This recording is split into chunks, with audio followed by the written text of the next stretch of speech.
సినీ నిర్మాత Upkar charitable trust వ్యవస్థాపకుడు కంచర్ల అచ్యుతరావు చేరికతో విశాఖలో వైసీపీ మరింత బలం చేకూరింది. ఇటీవల ముఖ్యమంత్రి జగన్మోహన్ రెడ్డి సమక్షంలో వైసీపీ కండవా కప్పుకున్న కంచర్ల అచ్యుతరావు తూర్పు నియోజకవర్గ అభ్యర్థి ఎంవీవీ సత్యనారాయణ, ఎంపీ అభ్యర్థి బొత్స ఝాన్సీ గెలిపించుకునే బాధ్యత ఆయన భుజ స్కంధాలపై వేసుకున్నారు. తూర్పులో ఆయన అందించిన మరవలేని సేవలు ప్రజలు ఆయన మార్గంలో నడుస్తూ వైసీపీ గెలుపు కోసం తమ పూర్తి మద్దతును తెలియజేస్తున్నారు. ఈ సందర్భంగా 6వ కార్యాలయంలో స్థానిక ఆటో యూనియన్ ప్రతినిధులు అచ్యుతరావును కలిసి శుభాకాంక్షలు తెలియజేసి తమ మద్దతుని ప్రకటించారు. అనంతరం కంచర్ల అచ్యుతరావు మాట్లాడారు. ఆటో కార్మికులకు జగన్ ప్రభుత్వం అందిస్తున్న సంక్షేమ పథకాలు గుర్తు చేశారు. ఆటో కార్మికులు జగన్ రుణం తీర్చుకునే సమయం ఆసన్నమైందని, ఈ ఎన్నికల్లో వైసీపీ ఎమ్మెల్యే, ఎంపీ అభ్యర్థుల్ని అత్యధిక మెజారిటీతో గెలిపించి జగన్ ని మరలా ముఖ్యమంత్రిని చేయాలని కోరారు. ఆ గ్రౌండ్ మళ్ళీ ఎవరికి ఫంక్షన్కి ఇచ్చేస్తారు, వాళ్ళు వచ్చి దాన్ని మళ్ళీ గోధుమ చేసి మళ్ళీ రెండోసారి మళ్ళీ ఆడుకోవాలంటే ఇబ్బంది.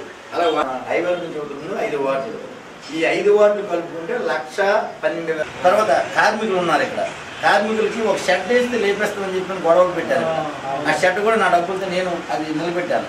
ఎందుకంటే ఇప్పుడు తెల్లవారి 6 గంటలకు వాళ్ళు వచ్చి ఒక షెల్టర్ అనేది వాళ్ళకుంటే ఎవరైనా కార్పెంటర్ తీసుకెళ్తారు, సివిల్ వర్క్ తీసుకెళ్తారు, ఎలక్ట్రీషియన్ తీసుకెళ్తారు. వాళ్ళకి ఒక ప్లేస్ ఉండాలి కదా.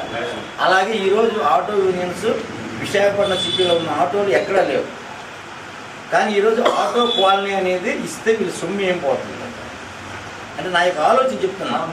దారిలో కాలనీ అనేది పుట్టింది కదా, ఆటో కాలనీ పుట్టిన పెద్ద విచిత్రమా? కాబట్టి ఈ ఎలక్షన్ అయిపోయిన వెంటనే దీని గురించి నేను 100% ఫైట్ చేస్తాను. ఎందుకంటే అందులో సమస్య లేదు. ఎందుకంటే మీరు ఈ లోపల మీరు ఇష్టాన్ని మీరు ప్రిపేర్ చేసుకోండి. ఒక 100 మంది, 200 మంది, 300 ఎంతమంది అయితే అంతమంది ముందు హౌసింగ్ అనేది డైరెక్ట్ హౌసే రావాలి. అది ఏ గవర్నమెంట్ వచ్చినా దాన్ని ఫైట్ చేయడానికి నేను రెడీగా ఉన్నాను, ఇబ్బంది ఏం లేదు.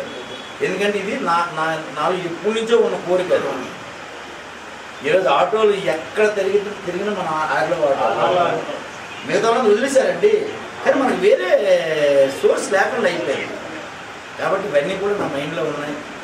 ఏది ఏమైనా ఈ ఎలక్షన్ ఆచి తెలిసి స్టెప్ అనేది వేయండి. మన వాళ్ళందరికీ చెప్పండి. ఎందుకంటే కొంతమంది కబంధ హస్తాల్లో మన ఏదో ఇరుక్కుపోవడం నాకు ఇష్టం లేదు. ఇరుక్కుపోయింది అది బయటికి తేవాలి. దాని గురించి ఎట్టి పరిస్థితుల్లోనూ వైసీపీని మనం గెలిపించుకుంటే జగన్మోహన్ రెడ్డి గారు మళ్ళీ 10 సీట్లు 20 సీట్ల తేడా మీదైనా సీఎం అవడం అనేది అయితే మాత్రం వాస్తవం. ఎందుకంటే అర్బన్లో కొద్దిగా తెలుగుదేశం పట్టున్న ఈసారి 3 సీట్లు విశాఖపట్నం సిటీలో వస్తాయి. దక్షిణము, ఉత్తరము, తూర్పు ఈ 3 కూడా వైసీపీకి రావాలి. వచ్చినప్పుడు ఏంటంటే ఆటోమేటికల్లీ మనకు బలం వస్తుంది. ప్లస్ ఆల్రెడీ ఇక్కడ రాజధాని కింద ఆల్రెడీ ఆయన అనౌన్స్మెంట్ ఇచ్చున్నారు. రాజధాని వచ్చిందంటే సిటీలో కొన్ని మనకి డెవలప్మెంట్స్ అనేది జరుగుతాయి. ఉన్న డెవలప్మెంట్ కంటే కొన్ని ఎక్స్ట్రా డెవలప్మెంట్స్ మనకు జరుగుతాయి. కాబట్టి మీ యూనియన్ ఆల్రెడీ మీ రిజిస్ట్రేషన్ అయి ఉంది కాబట్టి మీ యూనియన్ సభ్యులందరూ అలా మిగతా యూనియన్స్ అన్నీ కూడా మీరు కలుపుకొని సైట్ అయితే మన దగ్గర ఉంది. ఆరులో కావాల్సిన సైట్ ఉంది.